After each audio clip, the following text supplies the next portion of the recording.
Saudações, horto-hipilante! Hoje iremos falar do filme Telefone Preto 2.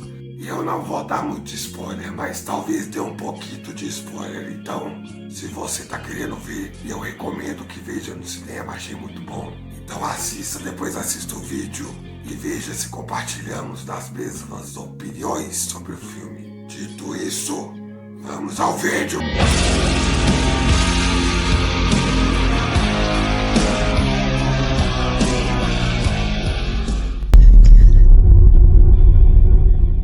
Então, eu fui assistir o Telefone Preto 2.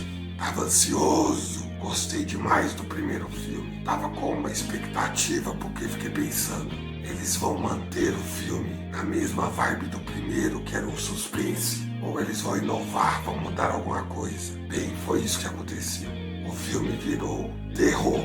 Antes ele era suspense, agora ele é terror. Terror mesmo. Então vamos dar uma resumida sobre como é o filme. O filme começa mostrando que o filho ainda tá lidando com os problemas do primeiro filme, com os traumas, né? E que a irmã dele seguiu em frente, mas ainda também é um pouco assombrada pela história toda. Aí é introduzido o personagem do Ernesto, que é quase irrelevante. Ele é até assim, ele tá na história, ele participa e tudo, mas eu tenho a sensação de que ele foi colocado lá mais pra enrolar a história do que pra realmente ser algo significativo. Ele é basicamente o parceiro romântico da menina e ele é irmão de um dos garotos que morreu no primeiro filme. Não que morreu no primeiro filme, mas que ajuda o filme a sair do cativeiro, né? Enfim, eu não acho que ele acrescenta muito, mas ele também não atrapalha em nada. É um bom personagem, mas nada demais. Então o filme é centrado em volta dos irmãos de novo,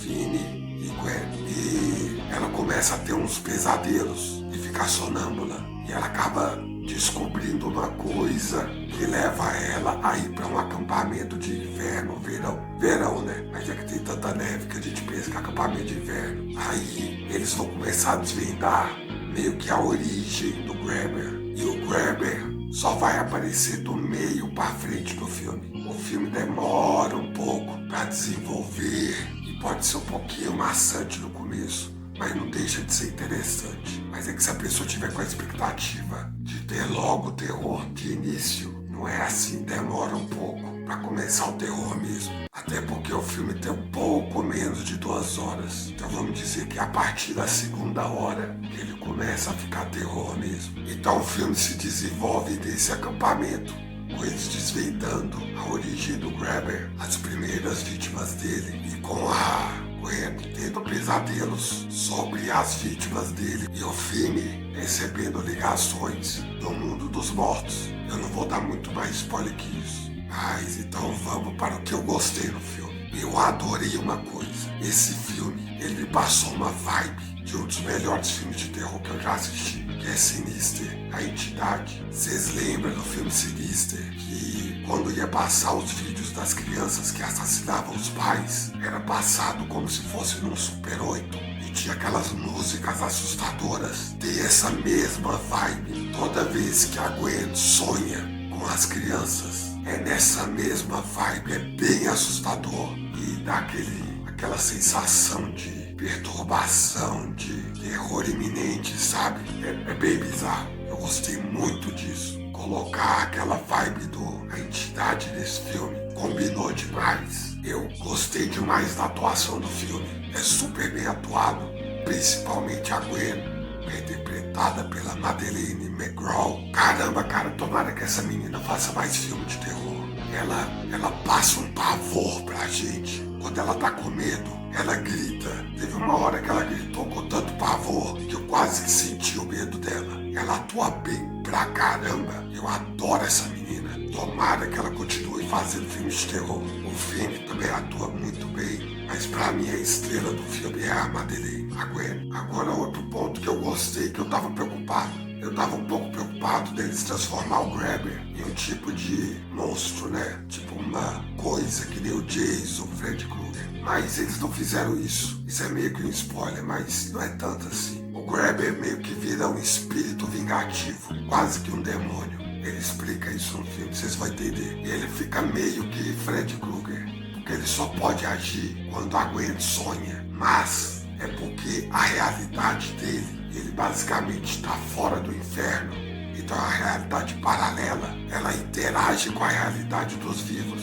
Então ele pode atacar as pessoas, mesmo ele não estando na dimensão delas. Ele usa o sonho da Gwen para atacar as outras pessoas, como se fosse o Fred Krueger. Mas o Fred Krueger, ele só pode atacar nos sonhos. A pessoa tem que estar dormindo. Então só quem está dormindo é atacado por Fred Krueger. Mas o Grabber não. O Grabber usa isso como se fosse um portal para agir na realidade dos vivos. Então ele consegue machucar pessoas acordadas, desde que a Gwen seja um portal para ele agir. Enquanto ela está dormindo, ele pode influenciar na realidade dos vivos, na dimensão dos vivos. Então assim, foi uma coisa bem legal, muito inteligente. Ele tá muito diferente por causa disso. E ele tá bem mais assustador. O desenvolvimento do filme, a partir da hora que o Grabber começa a agir, vai ficando cada vez mais assustador, cada vez mais intenso. Tem muita cena de violência, mas nada muito exagerado. Mas as cenas de violência, igual eu falei, a partir do meio pro final. E eu achei o final do filme muito bom, muito satisfatório, muito inteligente. E deixou aquela sensação, sabe? Aquela sensação gostosa. Aquela sensação de será? Eu não vou dar spoiler não, mas eu vou falar só uma coisa. Logo antes de acontecer uma coisa com o Grabber, ele faz questão de agarrar a máscara dele.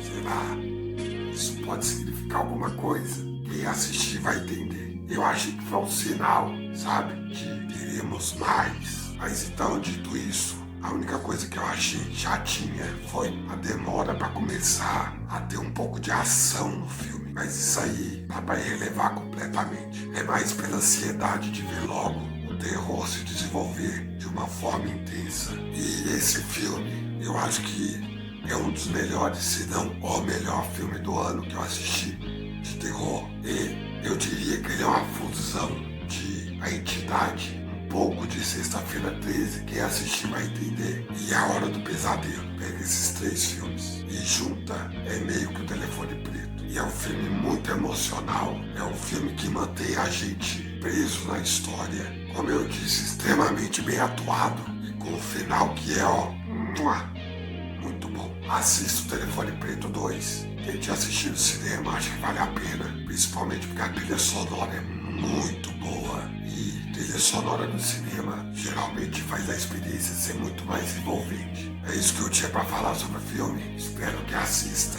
espero que goste. Deixe sua opinião nos comentários. Concorda com a minha análise? Mais ou menos análise, né? Depois de assistir, vem aqui e deixe nos comentários o que achou. Obrigado por assistir o vídeo e até a próxima. Gostou?